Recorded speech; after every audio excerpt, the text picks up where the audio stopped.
story of Peyton Place.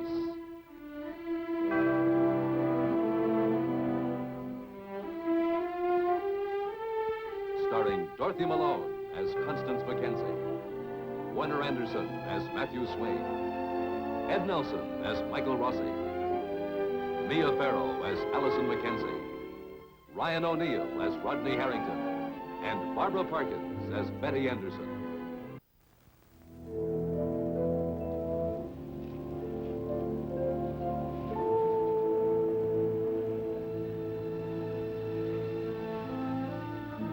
Rita Jacks, trying to apologize to Norman Harrington, retraces in her mind the stormy path of their romance. Joe Chernak, anxious to cause trouble for them because he was turned down by Rita, considers his next destructive move. Neither Norman nor Rita at this moment have any idea of the far-reaching complications that Joe's anger will bring. Complications that are sure to involve all of Peyton Place. What are you doing here? Are you okay, Norman? Yeah. What are you up to? I came to find you. I want to tell you how sorry I was for being such a brat for so long. From now on, I'm going to be different. You'll see, if you'll give me a chance. Furthermore, I just can't stand breaking up with you. There. Well, say something. Wow. Look, are you, No more secrets, Norm. I promise. You look great. You really do. In fact, you look so good, I might even take you out to dinner tonight. Be the last of the big-time Peyton Place sprinters. That is, if you don't mind a little blood and gore with your lobster. Guy, what have you been doing? Well, Rod's not the only one that can get a job around here. Do you know that I'm making one cotton-picking dollar an hour? Only I'm not picking cotton. I'm scraping barnacles off Don Newman's vote. Well, quit giggling. You're supposed to feel sorry for me. Do you know how much money I made today? 7 United States dollars. And I'm on the verge of, Rita, you sure you really want to go with me? I mean, not just for a couple of seconds, but for the summer, maybe? Good. Then I'll just blow the whole wad on dinner tonight. Yeah, gotta quit giggling, though. All right?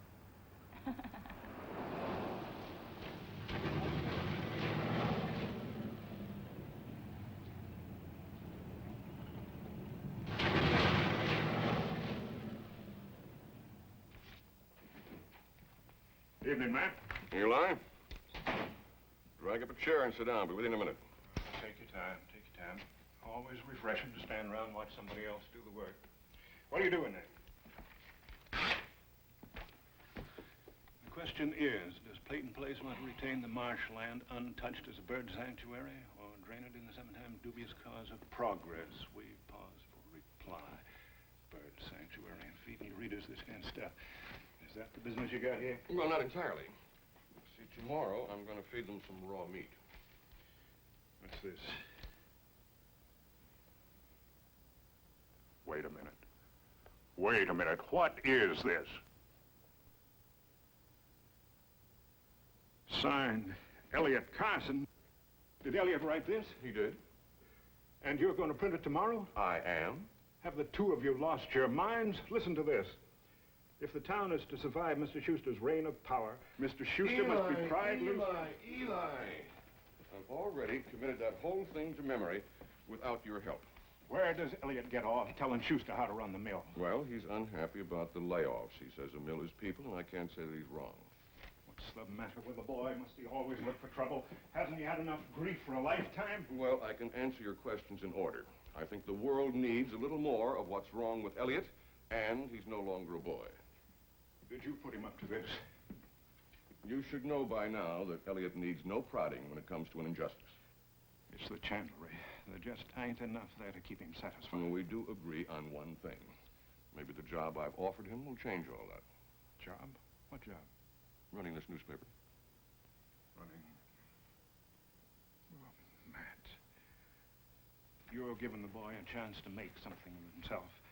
And don't think I'm not grateful. But But if this letter is an example, then you and Elliot can get in a peck of trouble. there is a risk involved, but I think it's well worth taking. I'm going to do it. I'm going to poke my nose into Elliot's affairs here and now behind his back. If he takes this job, he's going to get hurt. Maybe hurt others. Doesn't sound like a Carson. I'm an old Carson. This letter is Elliot. When he sees something wrong, he does something about it, and does something fast. Now, that might be all right for a storybook hero, but that's not his position in this town. He was convicted unjustly. And he won't let people forget it. I'm not saying he's going to write about himself, but if you turn the Clarion over to him, you might as well change the name to the Underdog. Well, that's one of the functions of a newspaper, to hold with unpopular causes.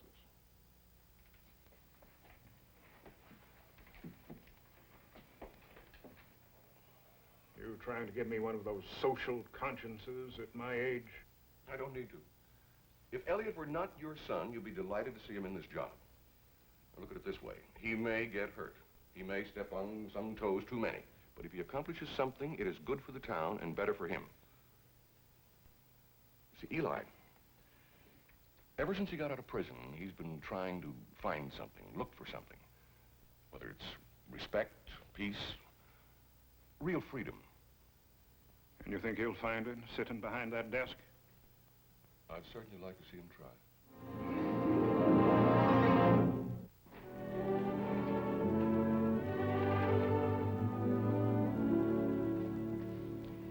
Mr. Benton's in the recovery room. If there's any change, let me know immediately. I'll be in the lab. Yes, Dr. Clare. I have those x-rays on the Clayton boy. Oh, thank you. Evening, nurse. Good evening, Doctor. Claire. Hello, Michael. Haven't seen much of you lately. Well, I'm trying to make up for lost time. I'm going to practice with my father. Full time, as of today. Any messages for me? Just these.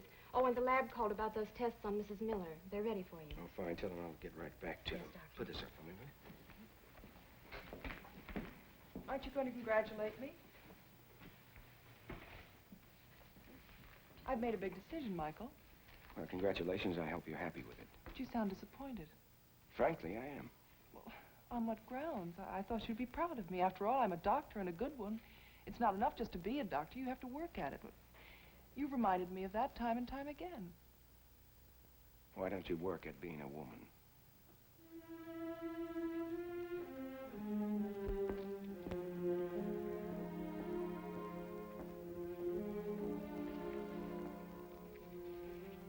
That was uncalled for, Michael. Was it?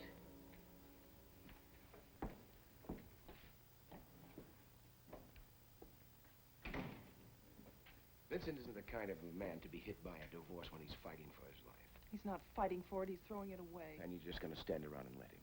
He doesn't give me any other choice. He needs you, Claire. He needs you desperately. He doesn't need anybody. Don't you understand? You made him aware for the first time of failure. Just at a time when he was becoming aware of his own mortality. He's much more vulnerable than you think. I saw his face when he first read your divorce papers. I went to him. I would have torn them up. All I wanted him to do was ask me. He's not the kind of a man to beg for mercy from you or from me or even from his brother. I think he'd die first. Don't you see that?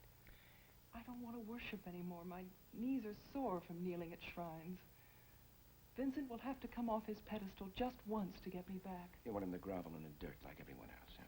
Come on, Claire, you're being petty. I'm being a woman.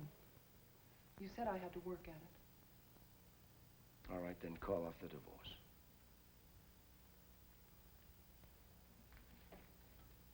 Are you so determined to punish him? You're only a man, Mike. You don't see. It's much kinder for me to punish him than for him to think I pity him. Okay, and have Ferguson send out those wires. Come in. Oh, doctor, come in. Yes. And don't forget now, have Ferguson make up a list also of the needy and worthwhile medical missions. That's right. No, Fletcher, my brother, turned me down. That's right. All right, we'll get the rest of the work done in the morning before we leave. Good night. Well, doctor, some cognac? You look like you need it. No, you go right ahead. Thank you, doctor.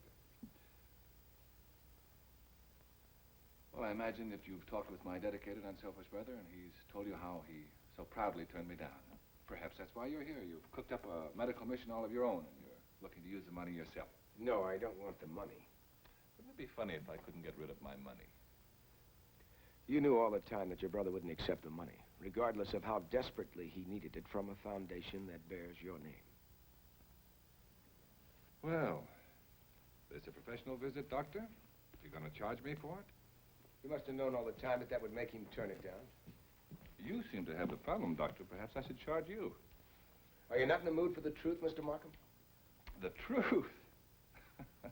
Now, exactly what has this got to do with you? Very simply, I respect your brother, I admire his work, and I think it's very important. I see you're here in behalf of medical progress, then. But old Vincent is always able to attract a large number of sympathizers. Why did you have to attach the one string that would guarantee your brother's refusal? Well, what would you and Vincent have me do? Come by once a year and slip $110,000 under the door and then vanish into the night? No, I didn't mean that. You know, I don't think I should apologize or become anonymous when I give away my own money. Not ashamed of being wealthy. Not afraid to earn it, to touch it, to make it work for me. And pay for something with it if necessary. You tell me, Doctor, now, as a professional man, what do you do about money? You do expect money in return for your professional services, don't you? I happen to like my work. I'm afraid we don't talk the same language, Doctor. I think we do. No, we don't. And furthermore, since my brother Vincent is going back to Peru and I am returning to the miserable mercenary business life, I don't see what we have left to discuss.